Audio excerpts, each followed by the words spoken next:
Hello friends, कैसे आप सब लोग and thanks for watching my channel. Friends, इस वीडियो में हम एनटीपीसी के बारे में डिस्कस करेंगे और लॉन्ग टर्म चार्ट कैसा है उसके बारे में हम यहाँ पे समझने की कोशिश करेंगे।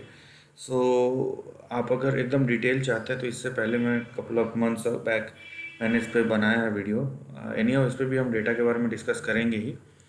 तो देखिए, सबको पता है एनटीपीसी एक गवर्नमेंट बैक यहाँ पे इंस्टीट्यूशन है। तो और जाहिर सी बात है, उस सेंस में जिस प्रोजेक्ट में हाथ डालेगा उनको आप बोल सकते हैं कि प्राइमा फेसिया जो बेनिफिशियरी रहते हैं या जो बेनिफिट्स मिलते हैं वो इनको मिलेंगे ही मिलेंगे, राइट। आप अगर इन टर्म्स ऑफ अब बोलना चाहते हैं कितना इंपॉर्टेंट, आप मार्केट कैप देखिए, इसका 1,04,000 करोड़ का मार्केट कैप है। तो कहीं से भी ये ऐसा नहीं है कि इतना market cap over a period of time generate होता है। और इतना मार्केट कैप जनरेट होने में बहुत सारा टाइम लगता है, राइट। इसको सस्टेन करने में, एक लेवल पे सस्टेनेबिलिटी बनाए रखने में। और उस सेंस से आप देखेंगे कि यहाँ पे प्रॉफिटेबिलिटी उतना ज़्यादा नहीं है, कम ही है, या रीज़नेबल है प्रॉफिटेबिलिटी जिसको बोलते हैं। लेकिन अब ये देखना पड़ेगा over a period of time किस तरीके से रहा है।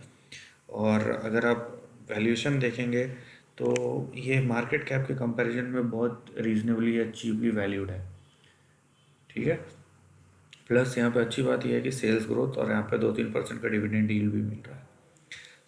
यहाँ पे हम देखते हैं रेशियोज़ में। आप देखिए रेशियोज़ में ये ऑलरेडी 2009, 10, 13 तक यहाँ पे 12-13% रहा है। उसके बाद ये सिंगल डिजिट में 2015 से 2019 तक सिंगल डिजिट में रहा। उसके बाद देखिए आप, इतने साल बाद डबल डिजिट इसका प्रॉफिटेबिलिटी आया है ग्रोथ में। तो ये बहुत अच्छी बात है यहाँ पे। और जाहिर सी बात है, जैसे कि मैंने बताया, स्टेक होल्डिंग देखेंगे आपको, यहाँ पे president of India central government का स्टेक होल्डिंग है और सबसे बड़ा इंस्टीट्यूशन है यहाँ पे। उसके बाद आप DIIs के दिखेंगे और FIIs के भी यहाँ पे कुछ दिखेंगे। यहाँ पे एक चीज़ आपको, जो चीज़ आपको ध्यान रखनी है कि यहाँ पे जो चीज़ आपको देखने मिलेगा वो ये है कि एक रेंज बाउंड मूव, ठीक है। और ये सब स्टॉक्स तभी मूव करेंगे, 2-3 चीज़ें हैं जो बहुत ज़्यादा ज़रूरत रहता है। एक तो आपका इंफ्रास्ट्रक्चर इकोनॉमी में तेज़ी से बूम हो, ठीक है। उसके साथ साथ डिमांड रिवाइवल हो, उसके साथ साथ कंजम्पशन भी साथ में चाहिए, रिवाइवल हो। और उसके साथ साथ जो इंटरेस्ट है, ठीक है, ये खाली ऐसा नहीं कि बना दिए, हो रहा है हो रहा है, नहीं हो रहा है नहीं हो रहा है वाली बात, ऐसा नहीं होता, ठीक है। बना तो ये देंगे, लेकिन ये सब चीज़ों का कॉम्बिनेशन जब होगा तब आपको एक्चुअल में जो शेयर प्राइस में मोमेंटम दिखना चाहिए। क्योंकि देखिए, एक चीज़ आप याद रखिए कि गवर्नमेंट इंस्टीट्यूशन में बहुत कम ऐसे इंस्टीट्यूशन है जो एक्चुअली बात करते हैं शेयर प्राइस के बारे में। नहीं तो बोलेंगे हमने इतना मुनाफा किया, हमने इतना कमाया, इतना नहीं कमाया, उसके ऊपर ही फोकस रहता है। लेकिन जहाँ तक इन्वेस्टर्स के बारे में डिस्कस हो, आप बहुत कम जगह सुने होंगे कि इन्वेस्टर्स के बारे में डिस्कशन होता है। और यहाँ पे अगर मैं यहाँ पे ट्रेंड बनाता हूँ, अब देखिए किस तरीके का ट्रेंड फॉर्मेशन हो रहा है। अब देखिए, एक पहली बात तो यहाँ पे आप 2 सेगमेंट में डिवाइड कर सकते हैं, ठीक है। पहला सेगमेंट क्या है? पहला सेगमेंट ये वाला है, ठीक है।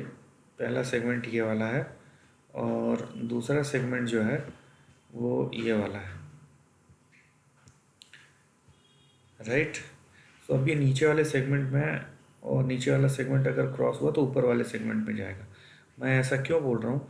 क्योंकि आप अगर ओवरऑल ट्रेंड देखेंगे तो ये कंसोलिडेटेड वे में मूव कर रहा है।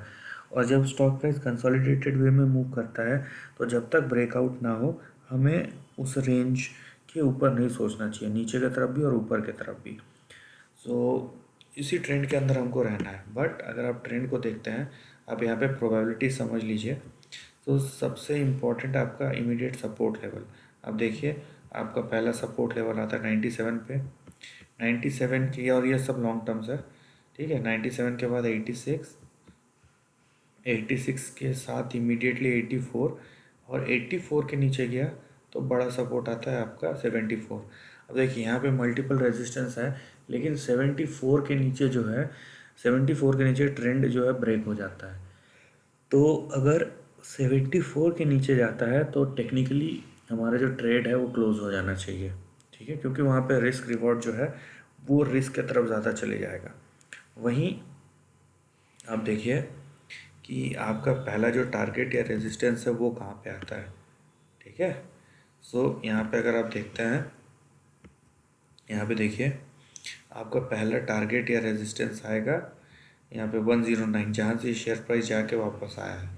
109 के ऊपर एक बार सस्टेन किया तो यहाँ पे एक रेंज है, टारगेट रेंज या आप बोलिए कि रेजिस्टेंस का रेंज है, वो आता है 147 से 152, 147 से 152 के बीच में। जब तक ये रेंज के ऊपर प्राइस सस्टेन नहीं करता तब तक कोई नया ट्रेंड शुरू नहीं होगा। और उसके बाद अगर ये हो जाता है तो फिर 185 एंड इसका जो पुराना टारगेट है 2007 का 264 वहाँ तक। तो मेरा जो ट्रेंड होगा या मेरा जो ऑप्टिमिज्म होगा ट्रेंड के लिए वो 264 या 264 265 तक ही लिमिटेड होना चाहिए। जब उसके ऊपर जाएगा प्राइस तब हम उसके बारे में डिस्कस करेंगे, ठीक है, क्योंकि ये फ्लैट चार्ट है, उसका नेचर है ना। प्रोबेबिलिटी सबसे ज़्यादा कहाँ है? प्रोबेबिलिटी सबसे ज़्यादा है 147 से 152 के बीच में, ठीक है, क्योंकि यहाँ तक शेयर प्राइस गया ही है। तो जब तक 152 के ऊपर सस्टेन नहीं करता, 152 153 के ऊपर, तब तक जो अब बोल रहा प्रोबेबिलिटी है वो थोड़ा कम रहता है। लेकिन 153 के ऊपर जैसे सस्टेन किया, नेक्स्ट आपको 185 दिखेगा। तो प्रोबेबिलिटी वाइज समझ लीजिए कि 147 152 आपका इंटरमीडिएट रेंज बोलिए या प्रोबेबिलिटी बोलिए, जहाँ तक जा सकता है वो ये दोनों लेवल्स में बहुत ज़्यादा है। उसके ऊपर जब यहाँ पे फिर कंडीशनल हो जाता है कि सस्टेनेबिलिटी हुआ तो फिर ये 185, और उसके ऊपर सस्टेनेबिलिटी हुआ तो फिर 264 265। तो आप इस तरीके से लेके चलिए, राइट। लेकिन एक चीज़ आप याद रखिए, यहाँ पे 2005 से 2007 में, यहाँ पे क्योंकि 2005 से डेटा है, सॉरी 2004 से लेट 2004 टू 2007 उसने 300% रिटर्न दिया था। और उसके बाद ये शेयर जो है कंटिन्यूसली गिरने का फ्लैट हो गया। तो देखिए मैं ये नहीं बोलूँगा कि ये शेयर प्राइस ऊपर नहीं चढ़ेगा ऐसा, लेकिन और यहाँ पे प्रोबेबिलिटी की बात है, मैंने ये प्रोबेबिलिटी भी कहा है और इस प्रोबेबिलिटी का चांसेस कम है, लेकिन उसके बावजूद भी ये कॉन्ट्रेरियन चीज़ जो मैं बोलूँगा, मुझे लगता है कि ये अपने जो प्रीवियस 2007 का आई है वहाँ तक ज़रूर जाएगा, ठीक है। उसके कुछ फैक्टर्स हैं, उसके लिए आप जो भी मेरे इकोनॉमी या स्टॉक इन्वेस्टिंग से रिलेटेड है वो सब वीडियोस देखिए, उसमें मैंने एक्सप्लेन किया है, वो पूरा डिटेल्ड है। तो कुछ इकोनॉमिक सिचुएशंस है, इकोनॉमिक कंडीशन है जो ये सब चीज़ें इंडिकेट करती है। तो आप अगर उस चीज़ में इंटरेस्ट है, आपको समझ में आता है, सो ऑलरेडी आप समझ चुके होंगे मैं क्या बोल रहा हूँ। अदरवाइज़ आप चाहे तो वो सब वीडियोस चेक कर सकते हैं, उसमें आपको पूरी तरीके से गाइडेंस और इंडिकेशन, कम से कम स्टॉक को सिलेक्ट कैसे करना है उसके बारे में तो पता चल ही जाएगा। बाकी ये सब चीज़ें जो है आपको over a period of year सीखनी पड़ती है, कोई 1-2 दिन में घोल के नहीं पिलाने वाला और कोई मुफ्त में भी नहीं करने वाला, सीधी सी बात है।